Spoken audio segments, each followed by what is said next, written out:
ആകാശവാണി. നമസ്കാരം. പ്രാദേശിക വാർത്തകൾ വായിക്കുന്നത് അരവിന്ദ്.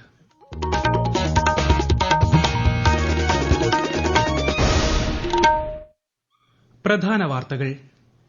തീവ്രവാദം, കടൽക്കൊള്ള എന്നിവ നേരിടുന്നതിൽ ഇന്ത്യയും നൈജീരിയയും തമ്മിലുള്ള സഹകരണം ശക്തിപ്പെടുത്തുമെന്ന് പ്രധാനമന്ത്രി നരേന്ദ്രമോദി. സംസ്ഥാനത്ത് നിയമസഭാ ഉപതെരഞ്ഞെടുപ്പ് നടക്കുന്ന പാലക്കാട് പരസ്യപ്രചാരണത്തിന്റെ അവസാനഘട്ടം ഊർജിതമാക്കി മുന്നണികൾ.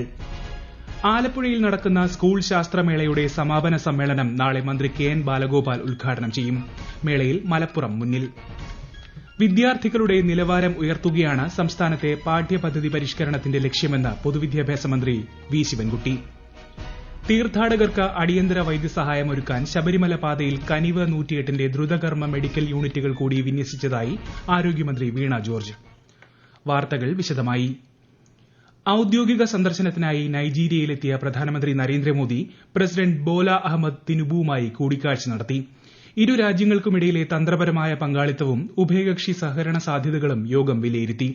തീവ്രവാദം, കടൽക്കൊള്ള എന്നിവ നേരിടുന്നതിൽ ഇന്ത്യയും നൈജീരിയയും തമ്മിലുള്ള സഹകരണം ശക്തിപ്പെടുത്തുമെന്ന് പ്രധാനമന്ത്രി പറഞ്ഞു. പ്രതിരോധം, ഊർജ്ജം, സാങ്കേതികവിദ്യ, വിദ്യാഭ്യാസം എന്നീ മേഖലകളിൽ യോജിച്ച് പ്രവർത്തിക്കുമെന്നും അദ്ദേഹം വ്യക്തമാക്കി.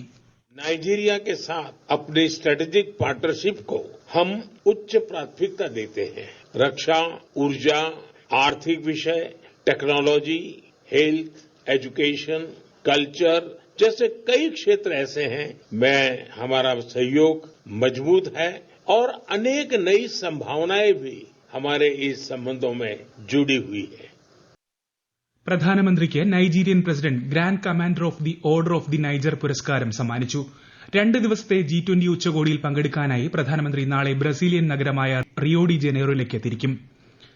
ഡൽഹി മന്ത്രിയും ആം ആദ്മി പാർട്ടി നേതാവുമായ കൈലാഷ് ഗെഹ്ലോട്ട് പാർട്ടിയിൽ നിന്ന് രാജിവച്ചു. രാഷ്ട്രീയ ലക്ഷ്യങ്ങൾ പാർട്ടിയുടെ ജനങ്ങളോടുള്ള പ്രതിബദ്ധതയ്ക്ക് വിലങ്ങുതടിയായതായി ആം ആദ്മി പാർട്ടി കൺവീനർ അരവിന്ദ് കെജ്രിവാളിന് സമർപ്പിച്ച രാജിക്കത്തിൽ അദ്ദേഹം ആരോപിച്ചു. നിയമസഭാ തിരഞ്ഞെടുപ്പ് നടക്കുന്ന ഝാർഖണ്ഡിലും മഹാരാഷ്ട്രയിലും പ്രചാരണം ഊർജിതം.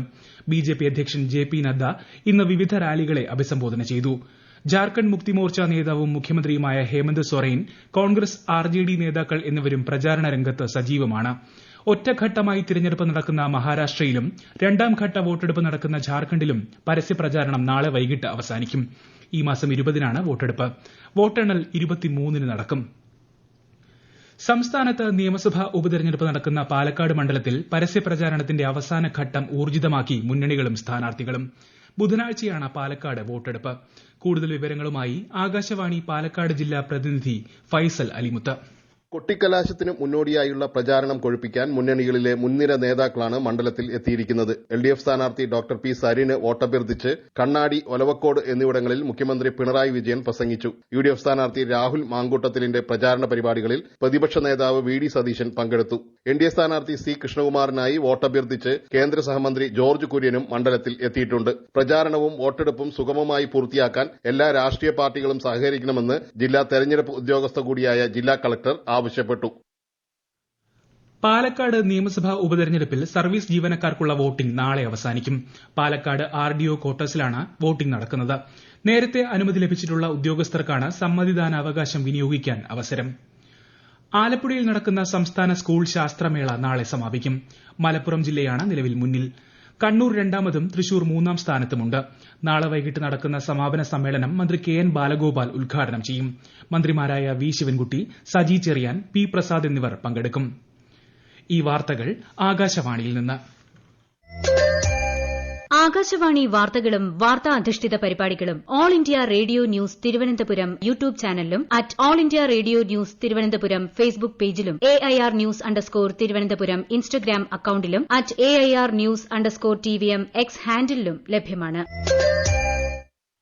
വിദ്യാർത്ഥികളുടെ നിലവാരമുയർത്താനാണ് കേരളത്തിലെ പാഠ്യപദ്ധതി പരിഷ്കരിക്കാൻ സർക്കാർ തീരുമാനിച്ചതെന്ന് പൊതുവിദ്യാഭ്യാസ മന്ത്രി വി. ശിവൻകുട്ടി. പാഠപുസ്തകങ്ങൾ വ്യാപകമായി ഉപയോഗിക്കുമ്പോഴാണ് പ്രശ്നങ്ങളും സാധ്യതകളും തിരിച്ചറിയുക. പാഠപുസ്തകം മെച്ചപ്പെടുത്തുന്നതിനെ എതിർക്കുന്നവർ കാര്യങ്ങൾ മനസ്സിലാക്കാത്തവരാണെന്നും മന്ത്രി സമൂഹമാധ്യമത്തിൽ കുറിച്ചു. വിഷയത്തിൽ അധ്യാപകരുടെ ക്രിയാത്മക നിർദ്ദേശങ്ങൾ സ്വീകരിക്കുമെന്നും മന്ത്രി പറഞ്ഞു. തീർത്ഥാടകർക്ക് അടിയന്തര വൈദ്യസഹായം ഒരുക്കാൻ ശബരിമല പാതയിൽ കനിവ് 108ന്റെ ദ്രുതകർമ്മ മെഡിക്കൽ യൂണിറ്റുകൾ കൂടി വിന്യസിച്ചതായി ആരോഗ്യമന്ത്രി വീണ ജോർജ്. 108 എന്ന ടോൾ ഫ്രീ നമ്പറിൽ സേവനം ലഭ്യമാകും. അടിയന്തര വൈദ്യസഹായത്തിന് 0473203232 എന്ന നമ്പറിലും വിളിക്കാവുന്നതാണ്. പമ്പ മുതൽ സന്നിധാനം വരെയും കാനന പാതയിലുമായി ആകെ 19 അടിയന്തര ആരോഗ്യ കേന്ദ്രങ്ങൾ, ഓക്സിജൻ പാർലറുകൾ എന്നിവയും സജ്ജമാക്കിയതായി മന്ത്രി അറിയിച്ചു.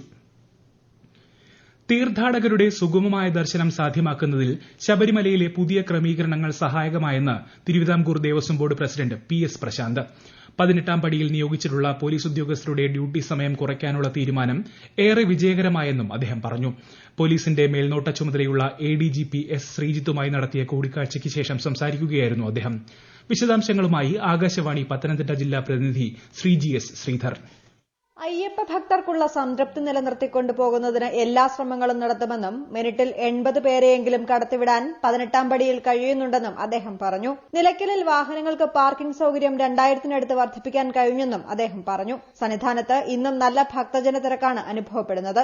സന്നിധാനത്തെത്തുന്ന ഭിന്നശേഷിക്കാർ, മുതിർന്ന അയ്യപ്പന്മാർ, മാളികപ്പുറങ്ങൾ, കുഞ്ഞുങ്ങൾ എന്നിവർക്കായി പ്രത്യേക ക്യൂ സംവിധാനം ഉറപ്പാക്കിയിട്ടുണ്ട്. 18ാം പടി കയറിയെത്തുമ്പോൾ ഇവരെ ഫ്ളൈ ഓവർ വഴിയല്ലാതെ നേരിട്ട് ദർശനത്തിന് അനുവദിക്കും. കൊച്ചുകുട്ടികൾക്കൊപ്പം മുതിർന്ന ഒരാളെയും നേരിട്ട് ദർശനത്തിനായി കടത്തിവിടും. ആയുർവേദ വ്യവസായ രംഗത്തെ പ്രമുഖ കമ്പനികളും നിക്ഷേപകരും പങ്കെടുക്കുന്ന ആയുർവേദ വ്യവസായ മേഖലാതല സമ്മേളനം നാളെ കൊച്ചിയിൽ നടക്കും. മേഖലയിലെ ആഗോള വിപണിയിൽ കേരളത്തിന്റെ പ്രാധാന്യം വ്യക്തമാക്കുന്നതായിരിക്കും പരിപാടിയെന്ന് മന്ത്രി P രാജീവ് പറഞ്ഞു. ഹൈടെക് ഫാമിംഗ് ഉൾപ്പെടെയുള്ള നൂതന കാർഷിക രംഗത്തെ പ്രവർത്തിക്കുന്ന കമ്പനികളുടെയും നിക്ഷേപകരുടെയും യോഗവും നാളെ കൊച്ചിയിൽ നടക്കും. അടുത്ത വർഷം ഫെബ്രുവരിയിൽ സംസ്ഥാന സർക്കാർ സംഘടിപ്പിക്കുന്ന ഇൻവെസ്റ്റ് കേരള ആഗോള ഉച്ചകോടിക്ക് മുന്നോടിയായാണ് യോഗങ്ങൾ സംഘടിപ്പിക്കുന്നത്. ലോക പൈതൃക വാരാഘോഷത്തിന്റെ സംസ്ഥാനതല ഉദ്ഘാടനം മന്ത്രി രാമചന്ദ്രൻ കടന്നപ്പള്ളി മറ്റന്നാൾ കണ്ണൂരിൽ നിർവഹിക്കും. തിരുവനന്തപുരം, തൃശൂർ, കോഴിക്കോട്, കണ്ണൂർ ജില്ലകളിലെ മ്യൂസിയങ്ങളിൽ പൈതൃക വാരാഘോഷം സംഘടിപ്പിക്കും. ചൊവ്വ, ബുധൻ ദിവസങ്ങളിൽ കണ്ണൂർ കൈത്തറി മ്യൂസിയത്തിൽ 100 വർഷം പഴക്കമുള്ള പാരമ്പര്യ പൈതൃക വസ്ത്രങ്ങളുടെ പ്രദർശനം നടക്കും. ഈ മാസം 25-ന് വാരാഘോഷം സമാപിക്കും. സംസ്ഥാനത്ത് ഇന്നും നാളെയും ഇടിമിന്നലോടുകൂടിയ മഴയ്ക്ക് സാധ്യതയെന്ന് കേന്ദ്ര കാലാവസ്ഥാ വകുപ്പ്. ഇന്ന് 5 ജില്ലകളിൽ മഞ്ഞ ജാഗ്രത നൽകിയിരുന്നു. മോശം കാലാവസ്ഥ കണക്കിലെടുത്ത് ലക്ഷദ്വീപ് തീരത്ത് ഇന്ന് മത്സ്യബന്ധനത്തിന് വിലക്കേർപ്പെടുത്തി. പ്രമുഖ പ്രക്ഷേപകനും തിരുവനന്തപുരം ആകാശവാണി സ്റ്റേഷൻ ഡയറക്ടറുമായിരുന്ന NS കൃഷ്ണമൂർത്തി അന്തരിച്ചു. നിരവധി റേഡിയോ നിലയങ്ങളിൽ പ്രക്ഷേപകനായിരുന്നു. സംഗീതജ്ഞനും സംഗീത പണ്ഡിതനുമായിരുന്ന NS കൃഷ്ണമൂർത്തി സാഹിത്യരംഗത്തും സജീവമായിരുന്നു. കേന്ദ്ര ആഭ്യന്തര മന്ത്രാലയ സെക്രട്ടറി ഗോവിന്ദ് മോഹൻ ഔദ്യോഗിക സന്ദർശനത്തിനായി ലക്ഷദ്വീപിലെത്തി. ആഭ്യന്തര മന്ത്രാലയത്തിലെ മുതിർന്ന ഉദ്യോഗസ്ഥർ ഉൾപ്പെടുന്ന ഉന്നതതല സംഘവും അദ്ദേഹത്തോടൊപ്പം കവരത്തി ദ്വീപിലെത്തി. സൌരോർജ്ജ പ്ലാന്റ്, ഡീസലൈനേഷൻ പ്ലാന്റ്, ആശുപത്രി നിർമ്മാണം എന്നിവ ഉൾപ്പെടെയുള്ള കേന്ദ്ര വികസന പദ്ധതി പ്രദേശങ്ങൾ സംഘം സന്ദർശിക്കും. ആലപ്പുഴയിലെ വിവിധ സ്ഥലങ്ങളിൽ ആയുധങ്ങളുമായി വന്ന് മോഷണം നടത്തിയ കുറുവ സംഘത്തിനായി പോലീസ് അന്വേഷണം ശക്തമാക്കി. ഇന്നലെ മണ്ണഞ്ചേരി പോലീസ് പിടികൂടിയ തമിഴ്നാട് സ്വദേശി സന്തോഷ് സെൽവത്തിൽ നിന്നും നിർണായക വിവരങ്ങൾ ലഭിച്ചതായി പോലീസ് അറിയിച്ചു. ഇയാൾക്കെതിരെ കേരളത്തിലും തമിഴ്നാട്ടിലുമായി 30ഓളം കേസുകൾ നിലവിലുണ്ട്. പ്രധാന വാർത്തകൾ വീണ്ടും. തീവ്രവാദം, കടൽക്കൊള്ള എന്നിവ നേരിടുന്നതിൽ ഇന്ത്യയും നൈജീരിയയും തമ്മിലുള്ള സഹകരണം ശക്തിപ്പെടുത്തുമെന്ന് പ്രധാനമന്ത്രി നരേന്ദ്രമോദി. സംസ്ഥാനത്ത് നിയമസഭാ ഉപതെരഞ്ഞെടുപ്പ് നടക്കുന്ന പാലക്കാട് പരസ്യപ്രചാരണത്തിന്റെ അവസാനഘട്ടം ഊർജിതമാക്കി മുന്നണികൾ. ആലപ്പുഴയിൽ നടക്കുന്ന സ്കൂൾ ശാസ്ത്രമേളയുടെ സമാപന സമ്മേളനം നാളെ മന്ത്രി KN ബാലഗോപാൽ ഉദ്ഘാടനം ചെയ്യും. മേളയിൽ മലപ്പുറം മുന്നിൽ. വിദ്യാർത്ഥികളുടെ നിലവാരം ഉയർത്തുകയാണ് സംസ്ഥാനത്തെ പാഠ്യപദ്ധതി പരിഷ്കരണത്തിന്റെ ലക്ഷ്യമെന്ന് പൊതുവിദ്യാഭ്യാസ മന്ത്രി V ശിവൻകുട്ടി. തീർത്ഥാടകർക്ക് അടിയന്തര വൈദ്യസഹായമൊരുക്കാൻ ശബരിമല പാതയിൽ കനിവ് 108ന്റെ ദ്രുതകർമ്മ മെഡിക്കൽ യൂണിറ്റുകൾ കൂടി വിന്യസിച്ചതായി ആരോഗ്യമന്ത്രി വീണ ജോർജ്. പ്രാദേശിക വാർത്തകൾ കഴിഞ്ഞു. അടുത്ത വാർത്താ പ്രക്ഷേപണം രാത്രി 7:25-ന്.